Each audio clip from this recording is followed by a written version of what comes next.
Hello and welcome back. We'll see if this happens to be our final stretch of the journey or not. But first, a couple of things that we have, left hanging that will require 5 minutes tops to finish. First of all, the Crown of the Ivory King. Like a complete moron, I forgot that he actually drops it, when he's defeated. So I'll need to get back to the old chaos, to actually get it. It's not that big of a deal, but I should have seen it coming. I was transported by the enthusiasm. And yes, the charred Lois Knights do respawn, so you need to watch out unless you wanna come here to farm these people. Bye.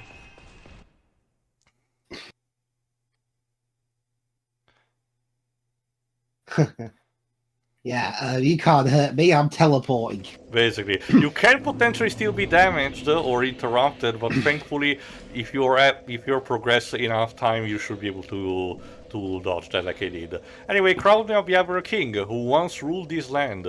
Far to the north, a king built a great cathedral to appease the raging flame, but when he sensed the degradation of his soul, he left without a word, leaving everything to Alsanna, who had, unbeknownst, found a place at his side. But these were the events of long ago, and today no one even remembers the king's name.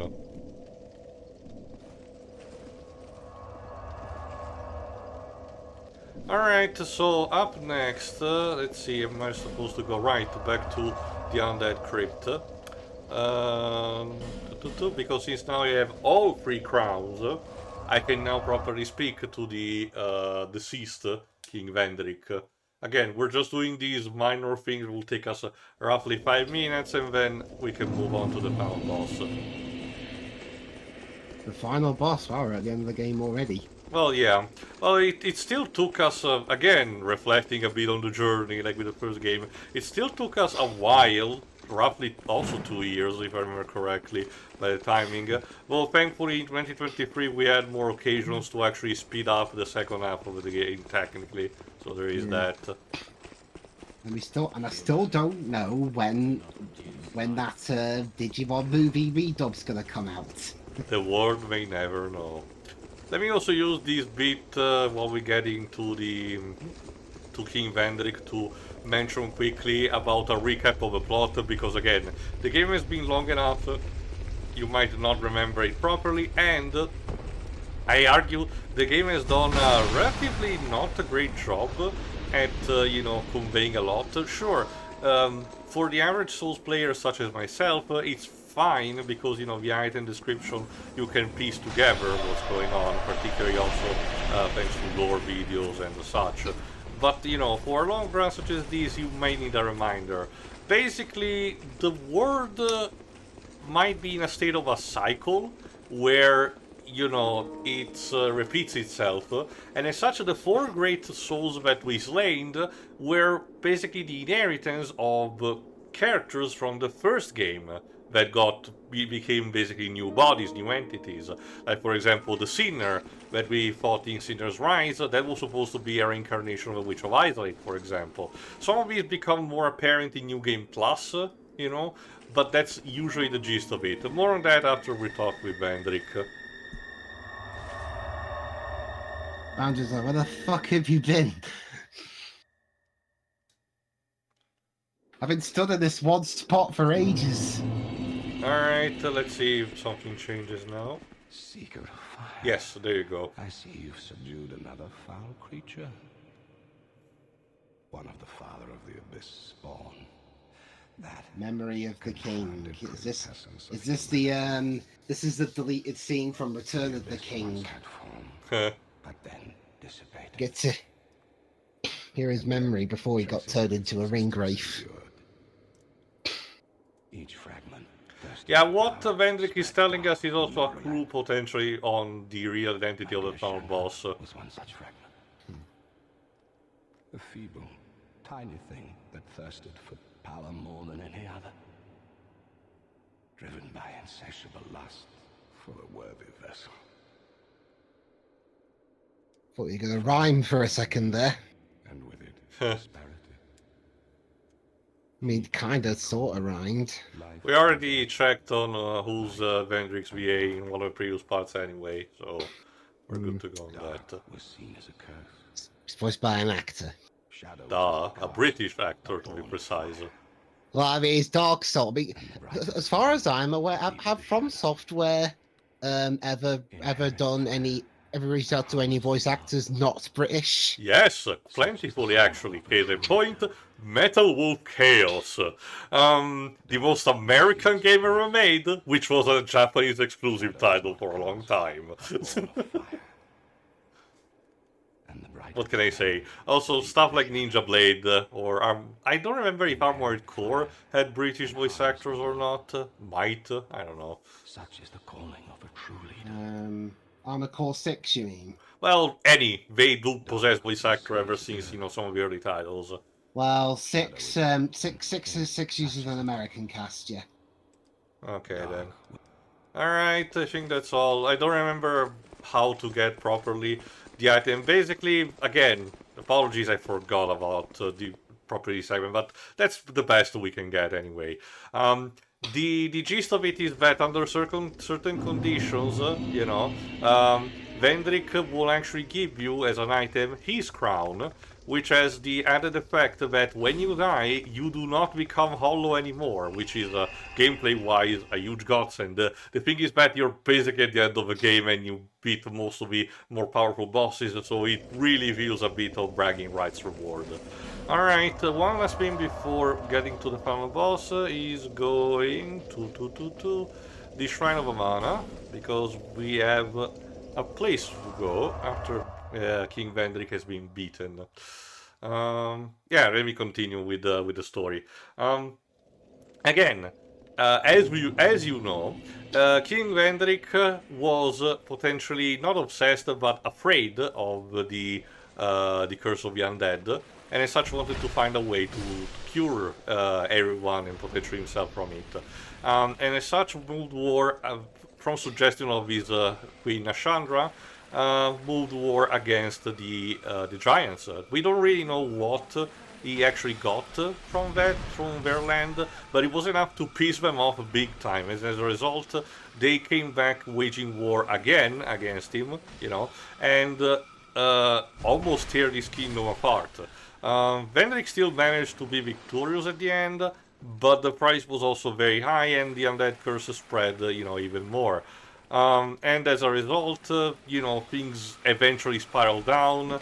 Then, there you go. Then we had people like the Iron King, who were, complete assholes towards the undead. So there was also that. But the most important part is Nashandra, the queen, which we did talk with, if you forgot, back in Dranglei's castle. But for some reason she did ask us to seek, the king, but we haven't seen her since. So that's what we need also to find out. Where is she? And if there is more to her than meets the eye.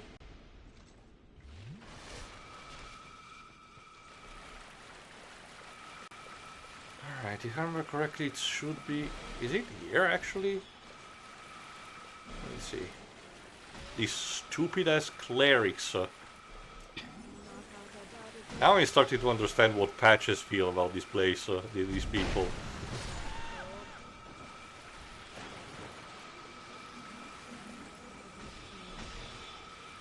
Yes, I think this is the place, because I'm supposed to go here. Here there was a dragon, one of the dragon riders, but I took the liberty of... The fuck? Oh, you and your stupid homing missiles. Go away. There you go. There is this secret door. Oh, it's locked. Okay. I forgot exactly how to open it either, so apologies. You're not gonna see this part. Oh my god, let me get behind the pillar. How to open. Step 1, put into effort. Right, for a bombing range. Alright, no more dilly-dallying, let's get properly prepped for the final boss. Apologies, if I remember correctly, behind the door, again triggered after certain conditions, you will be finding part of equipment, if I recall correctly, of King Vendrick, and I think also his proper soul. Again, it's been a long time since I played this game. If I remember correctly, before moving on properly, there is this other bonfire in the same location where I can talk with someone about, but we haven't seen in a while. Yes, there he is, Bertrand of Jugo. You forgot that this guy was near the beginning of the game with his moonlight sword, which, as I told, is instead a fake. But let's talk a bit more to him. Oh, well met, friend. Good to see you well. Yes, very good indeed. I journeyed from the distant east to perfect my swordsmanship. The legend has it that powerful beings slumber. Yeah, I kind of beat almost all of them. Sorry, mate. This sword has been in my family for generations, and only a real man can wield it true.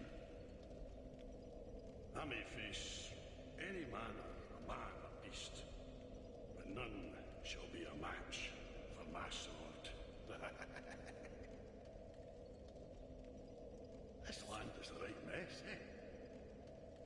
King's Okay, just out of curiosity, can you check who voices him? Bertrand, with an H after the T. land itself is overrun by terrible beasts. No Checking now. to test my sword, eh? Ben Hart of Jugo. Yes, Benhard, sorry. Right mess, eh? Let me see. The people have a mad glint in their eyes. The land itself is overrun by terrible beasts. No better place to test my sword, eh? Tom Kotcher. Again, other British actor, I suppose, but I'm curious, what else has he done? Well, I'm getting ready. I mean, he also voiced Cromwell the Pardoner in this game. Ah, okay, a guy that we saw in the Tsildora's Mines. Yeah. I mean, behind the voice actors doesn't really only has this game as a credit. But as for other things, and check IMDb. Mm-hmm. He's a Scottish actor. Duh. He's been in stuff like recently he was in Ted Lasso. Interesting. It was also in things like Killing Eve, Holby City, Doctors, Dark Souls 2, obviously. What else? Law and Order UK, River City, EastEnders, Mostly a Monica the Glen, soap opera actor, then. Footballers' Wives, Taggart's Bad Girls. Ooh, there is a phantom! I can summon someone! Cool! And it's not an NPC. Sorry, go on. The Bill, etc., etc., etc. He's been in a lot of things. So let's see if we manage to summon this user. Come on, baby. I believe in you. Yes, Sora 1980, praise the sun! So Sora from Kingdom Hearts came here to help save us all. We're doomed. Particularly with that kind of set. Alright, using the King's Ring, we open this door, if I remember correctly. Yes, there you go.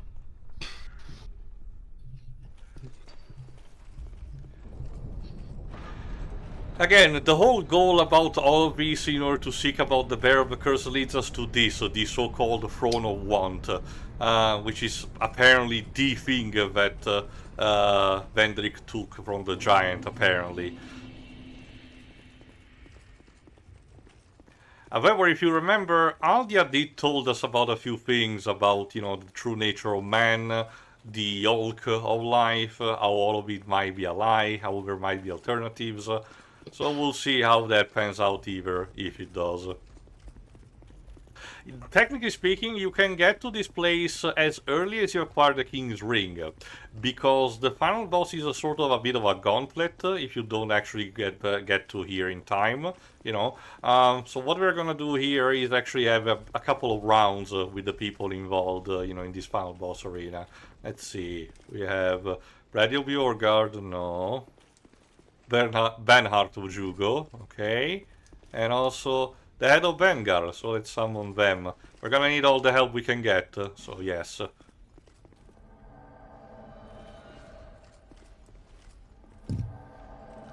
Alright. Our first boss of the list is a couple, the Front Watcher and the Front Defender.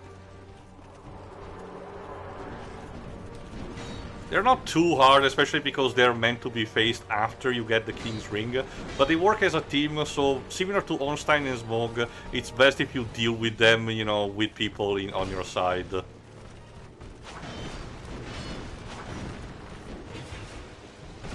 And since it's a sort of a gauntlet type of boss fights, it's best if you conserve all the energy. Come on, Sora, don't die on me like this. Is this going to be the plot of Kingdom Hearts 4? Sora constantly dying and coming back. You know, I was going to and stand... nearly dying. With the whole thing about Kings before, I was going to stand make a joke about, you know, Kuni 2 and say this is what happened to Evan's Kingdom eventually. But, Well, a bunch of infighting ensued and destroyed everything. Yes. I mean, unfortunately, that's kind of what happens a lot of time with the kingdoms. Again, Ni no Kuni 2 showcases a more positive example of it, but at the end of the day, it might happen, you know, civilization rise and crumble all the time, unfortunately, because of this. Anyway, as you can see... Might be even more tragic, like it could have happened literally as after he died. There you go, done them very easily. As you can see, this was not too much of a problem. But... here comes the whiplash a bit. Because if you've done all these stuff and you beat the Front duo, the Front Watcher and the other, the final boss literally emerges from the Thought Gate in order to fight you. The true aspect of Nashandra, a being of darkness and a fragment of Manus, the guy that we fought in the DLC of the first game. Apparently, when it was killed, a couple of fragments split up and assumed physical forms, and with the idea of spreading chaos in the world and turn them, you know, shun them away from the light. Rude, I know. So, that's our actual final boss, Nashandra, Queen Nashandra. She's not too hard, but you have to watch out for her cursed status ailment. They work a bit like poison, and they're not particularly, well, not particularly deadly. They can actually catch you off guard. She looks like Skeletor's sister. Yeah, I guess. You failed me for the last time. They all make that noise. God damn it, Sora's been vanquished. You failed me for the last time, Starscream. Before Kingdom Hearts can even become a thing. He died. So wait, how does the plot happen? Who takes over? Riku? I wouldn't mind that. Riku. Yeah, it's like, okay, yeah, that would be something I'd try. Sora died, no one remarks on it because they're all dicks and just carry on with Riku. It would probably piss off all the entire fandom, but hey, be fun. I don't know, again, I wouldn't mind. Like I said, I prefer Riku as a character.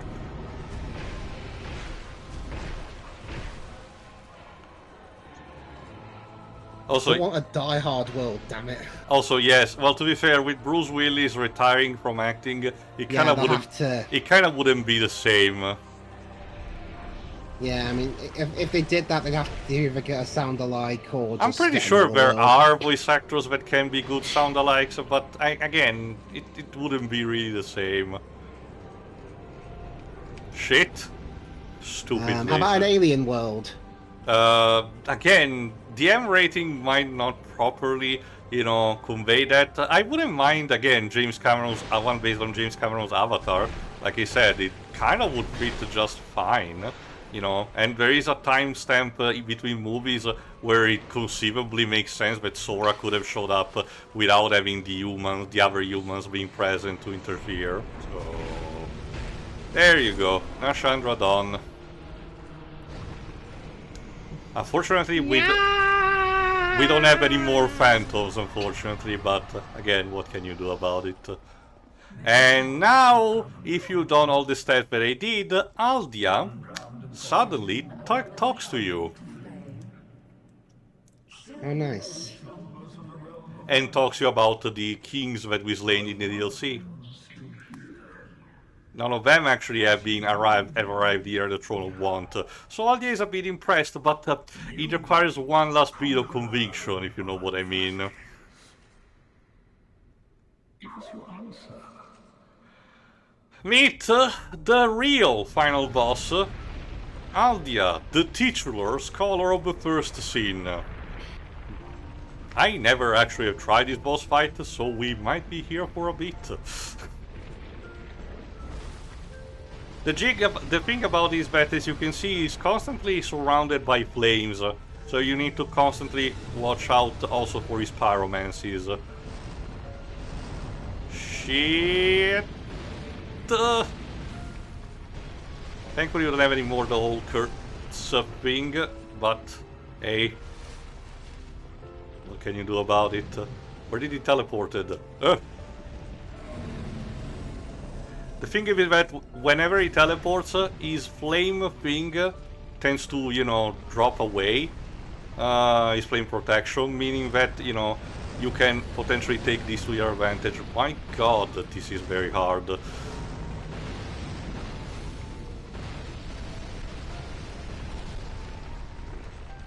Again, I didn't try this that much, but alas, we're gonna try nonetheless.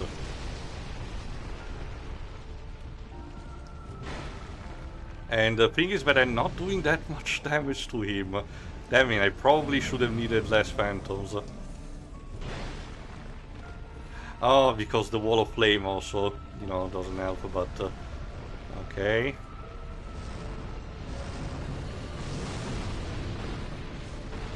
Uh-oh, there's a big one.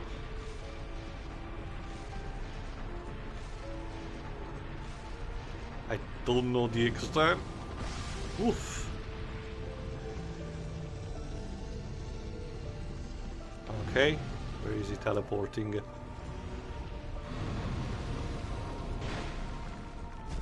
There you go. At least I'm with these I am doing a bit of damage. Okay, now I think I get a bit of the gist of it.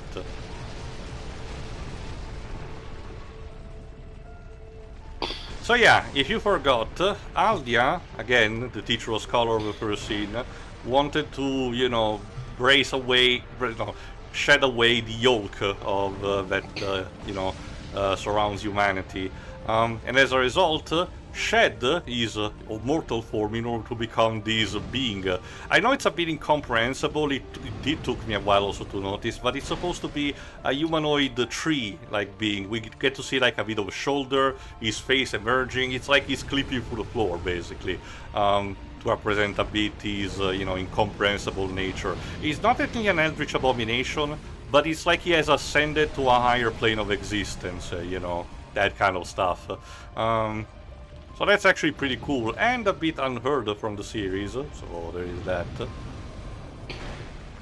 So, while this is going on... Yeah, go on, Liz, in the meantime. Yeah. Recently, I saw the Madam Web movie. Oh no. Don't watch it. No. Again, I ironically enjoy a lot more the Morbius movie. From what I've seen and heard, the Madam Web movie doesn't even have that factor going on. Nah, it's just really boring. Really, the only parts of the movie that didn't bore the socks off of me was Ezekiel Sims's terrible ADR. Seriously, I mean, when he's not on, you barely see his face when he's talking 3/4 of the time, and the quarter of the time he is shown talking. The dialogue does not match his lip movements at all. Like, is the actor... was the actor needing to be dubbed over? It feels weird. It's like if what happened with Val Kilmer and the Snowman was spread throughout a whole movie. Damn. But I don't know. Tahar Rahim, who played Ezekiel Sims, he's a French actor. Uh-oh. But he has been in English language films like Napoleon. Mm-hmm. And funnily enough, he was in a film called Oh, interestingly enough, fuck. he was in a film called Mary Magdalene, where he played Judas. Huh. Interesting. I forgot that after halfway through he can actually teleport under my ass. Well, like I said, But we're gonna be here for a bit, but go on, Waves, in the meantime. But yeah, I can safely say now, so far, in Sony's Spider-Man universe, as they call it, Mm-hmm. the best film has been Venom 2. Which says a lot. Again, Craven was supposed to come out before Madam Web, but then was pushed away quite a lot, actually. So we'll have to see Yeah. what's the deal with the Hunter. Yeah, it says it's coming out on August 30th as of this recording. Mm-hmm. And there's also Venom 3 coming out in November. Is Andy Serkis still the director? No, it's instead one of the writers of the previous two movies, Kelly Marshall, Okay then. who's co-writing the story with Tom Hardy and is also writing the screenplay. This is her directorial debut, I believe. Sure, we'll see what happens. Alright, if I remember correctly, I'm still supposed to fight Nashandra first and not directly Aldia. We'll have to see. Again, this second attempt is more of a test than anything.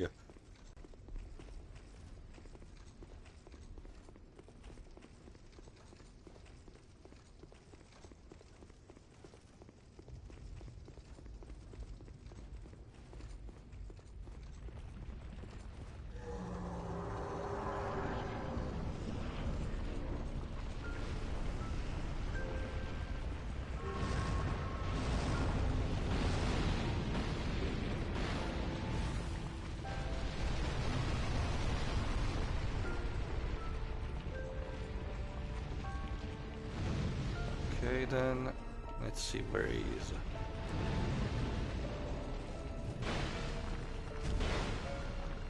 Oh, the joy.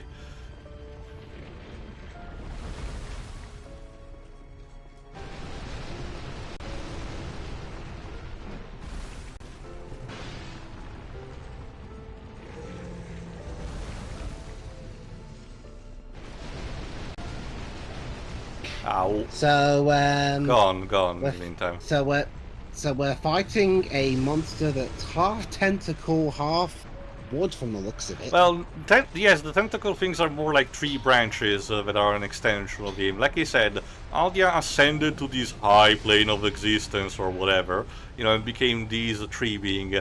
Again, I get the idea it's supposed to be more of a representation of the Earth tree that, if you forgot in the prologue of the first game, were like a representation of immortality, everlasting life and all. So who knows? Ow. Maybe that's because of that. Because Aldia gets referenced a bit in the third game, but not that much as you would hope, unfortunately. Again, events of this... Miyazaki was actually a very good sport and referenced, properly kept the continuity with this game for the third game. He did not actually completely ignored it, nor actually tried to do weird course correction. So again, he was actually a good sport on the matter. But some stuff eventually did get left behind, like Aldia, for example, himself. There's a vague idea of, the fact that he might still influence the plot somehow, but it's more of a shrug than anything.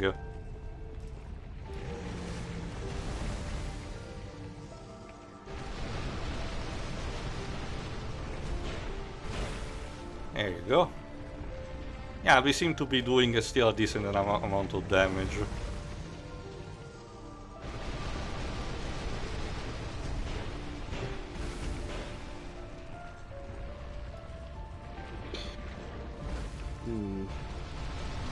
Okay then. It's got a nose. Sorry?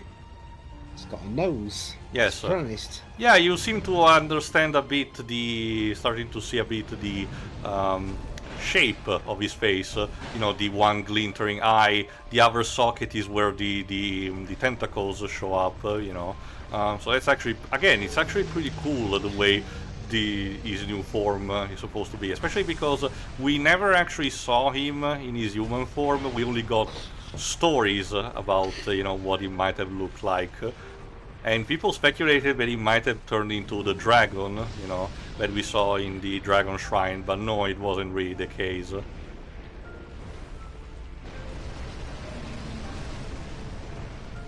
Alright, let's see if it doesn't teleport under my ass. No, there you go, thank God.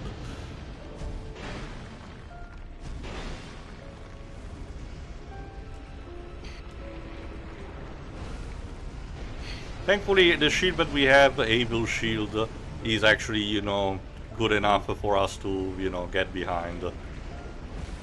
Don't worry, Sora. We will avenge you. We swear. Yeah. I mean, the timeline of Kingdom Hearts is now pretty screwed up anyway, so... Maybe Kai can actually do something and be a good character for once. Outside of Remind. Like, that's the thing. It did give her something to do, but that wasn't much. Like, it was cool that finally she was able to stood up a bit, but it really felt out more of an obligation, and, you know, you could feel the dev team being like, okay, whatever, let's just Like, do okay, this. okay, we're sorry, shit. Hi. Hi. Also. Right. Don't worry, Shiro, if everything goes well, and I don't want to jinx it, but goddammit, I'm gonna do it, it's the final part, we might actually be able to beat this. Great. In the meantime, please, tell me this I didn't catch. Did you enjoy the Amazing Digital Circus pilot? Yes. Okay, that's pretty cool. I actually want to see where this goes. There we go! Second attempt, but we made it, and solo this time. That's pretty cool, actually. Okay, Yay. in the vanilla game, interesting thing, you were locked out only one ending. After being a Chandra, you only got one ending. But the Scholar of Pristine gives us another choice. And similar to the first game, Aldia is telling us, again, getting to the Throne of Want, it's kind of like linking the flame. Sure, you'll get, you know, again, this Throne of Want and ascend to this status, but you just might be a pawn of light and be forced to kindle the flame. Or, just like in the first game, we can walk away and decide maybe our own fate and fight the curse in another way. Even if it leads us to becoming hollow and an Age of Dark. So, like at the end of the first game, I do ask you, what will you do? Choose the Throne of Want? Get closure of the entire journey that we did so far? Or instead walk away and venture into the unknown, the other great journey as it's called? Dweebs. Honestly, it doesn't even look like we're going to be in... It doesn't look like we're going to be the king of that much of anything. Just walk away. Shirei? Adventure. Adventure it is, because it Adventure home! seems unanimous. So, much like Tio-Sunny much before this time, Tio-Mori decides that it's not worth anything and listen to Aldia's advice. So let's hear his final narration. Wow, just like the character in question listening to the voices. Huh. This is probably gonna go bad.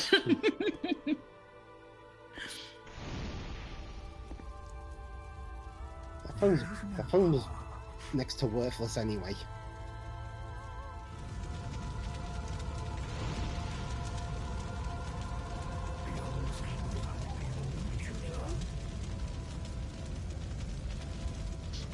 Is that David Attenborough? No, that's Aldia's voice actor. We actually have checked who he was a few parts ago, but I That'd forgot. be hilarious, though. You can check that in all the credits rolled with, you know, because we're about to get them. But yeah, David Attenborough just randomly showing up in I a can video. tell you this, Dweebs, Lies P, believe it or not, has among its cast the Fifth Doctor. out of Peter nowhere. Davison. Yes, out of nowhere. And it's not like he's an important character. It's a technically a semi-important NPC, but like it's a one of the merchants that give you stuff. So actually pretty cool. But yeah, that is Dark Souls 2 Scholar of the First Sin. I can imagine that because of the journey that has been, going for very long, and the, the a bit confusing way the plot has been handled, you might have, not have too many strong opinions, at least on the plot. But I have to ask you to recall your memories, similar how Teomori actually did at the beginning of the game, in order to get the human effigies, and tell me, what do you think? Since the credits are gonna be long anyway, so you can have all the time you want, basically. Libs. Honestly, this game was just kind of I mean, the story wasn't there that much. I did like some of the music. I mean, the voice actors were good in it, with what little they had. Mm-hmm. The graphic. I mean, I'm judging obviously this PS4 version, is it? Mm-hmm. It's technically the most updated version. I'm not giving it too much justice because it's a 720p and a lot of times it's just 30 FPS. But I can tell you that on a normal kind of quality, it's better than what it looks like on YouTube and Twitch. Yeah, I'll give it that. It looks pretty good. There you go, David Kent. That's Lord Aldia's voice actor. Thanks, game. Yeah. Go on. Like I said, yeah, the graphics are pretty good. And anything else I can mention? You mentioned the acting. Well, okay. If you remember what me and Pedro mentioned in the previous part, what did you think of the combat? Because as I mentioned, demonstrated, some things were altered. Did you feel, from what I showcased, did you feel that it was a bit more bullshit, more unfair? Do you think it was maybe on par with the first game in some way? Did you think there was something particularly different? It looks a lot, for lack of a better, Hidetaka Miyazaki, a supervisor, yeah. It kind of looked a bit too weighty for me. Like, things took a bit more longer than they should do. It's like how in Mega Man X6, when X has the Z Saber, he swings it a lot slower than Zero. Mm-hmm. Which makes sense story-wise, but gameplay-wise, it's not very fun. Because how slow he swings it. Mm-hmm. And it's pretty much the same here. Fair enough. So overall, in terms of enjoyment, compared to the first game, do you think it's on the same level or better or worse? I'd say a bit less. Okay then, don't worry. Just to mention quickly, the David Gant, Scottish actor, again, we did mention him on the previous part, but might as well, as a reminder. He did a lot of interesting movies like Braveheart and Brazil. He was earlier in his career. Also, the 1999 Jeanne d'Arc movie. He also was the voice actor for Emperor Aldercap in Kingsglaive, the Final Fantasy 15 movie. Because again, that one wanted star power instead of the actual game voice actors. Also, he was in at least one episode of Midsummer Murders, so that's cute. The Father Brown TV series. But anyway, might as well continue. Shiroi, what about you? Well, I can't really talk much about the gameplay side of things because this is definitely the kind of game you have to play yourself to actually get a feel for it. Though considering everything I've heard and like how things have been for this run compared to the first, it's probably lesser. Like, it's safe to say that in that department it's lesser. There's a lot more nonsense to deal with, it seems. Mm-hmm. I mean, the tone still feels relatively the same, so that's all fine. Can't complain about music, because I actually got to hear it this time. I can tell you, like I said, Shiroi, Motoi Sakuraba is very good at what he does. I don't think you have much experience with the Tales of games or Star Ocean or Golden Sun. Only one Tales of game. What about Golden Sun on the GBA? I don't remember if you played them or not. No. Well, again, I can tell you that if you stick around long enough, you'll be able to hear more of him. I can tell you. Sure.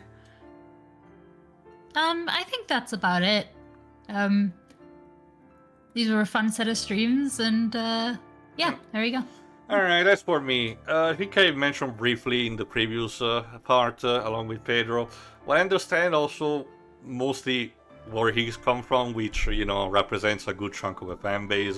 This was technically a step down overall compared to the first game. You could tell the difference, and people were afraid Bandai Namco from Software would just, you know, use the Dark Souls, you know, name for a cash cow kind of grab, which I understand as a worry because, you know, the last thing you want is that, again, that sketch from Red Letter Media about you know, Mr. Plinkett asking about what it feels like to see all your favorite franchises go down in flames, and the other guy like, feels great.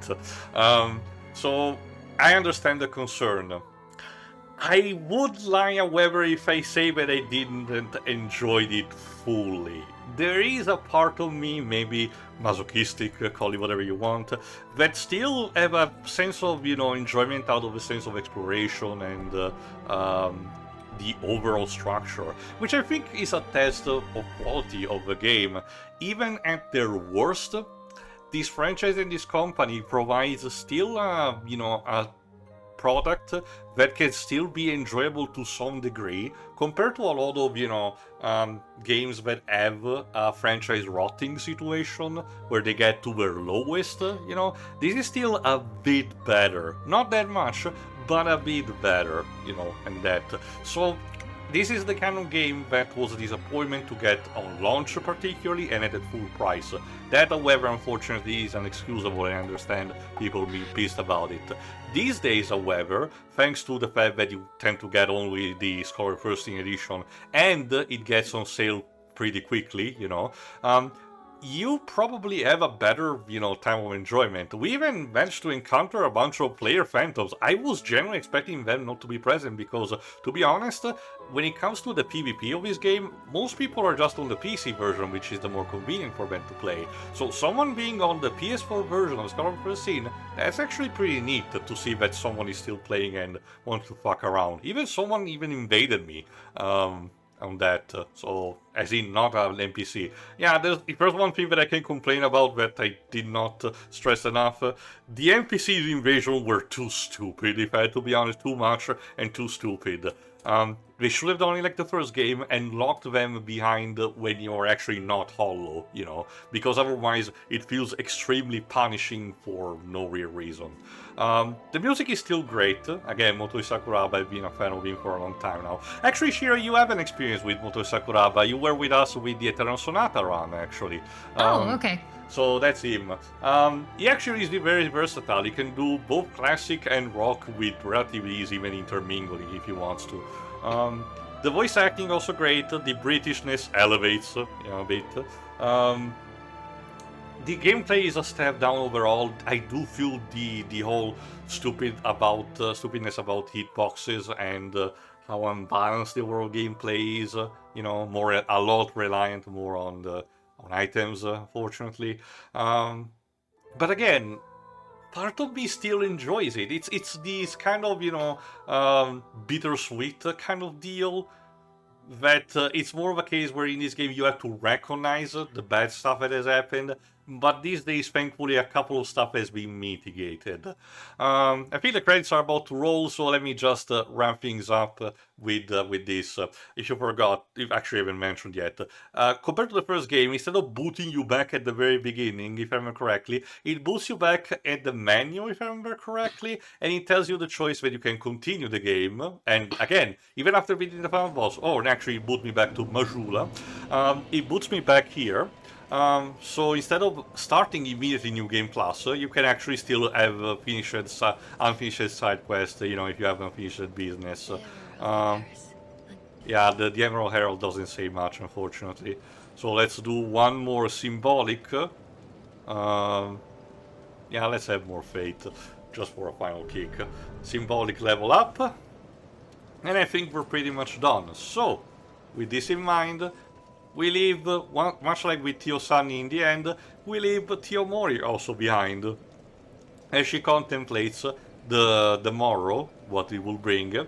While not immediately, our next step in our journey will be Dark Souls 3. We're technically skipping Bloodborne for the time being because I don't have the game yet. I know that one gets on sale stupidly easy, but for the sake of actually having also closure, the next time we'll be showing up for these streams, it will be for Dark Souls 3. So stay tuned for eventually when it starts, as the world, inevitably reaches its final cycle, and when the flame fade, only dark will remain. See ya! See ya. Ta-ra. Okay then. There we go. Let me stop this. Wow, that was a thing. It certainly was a thing.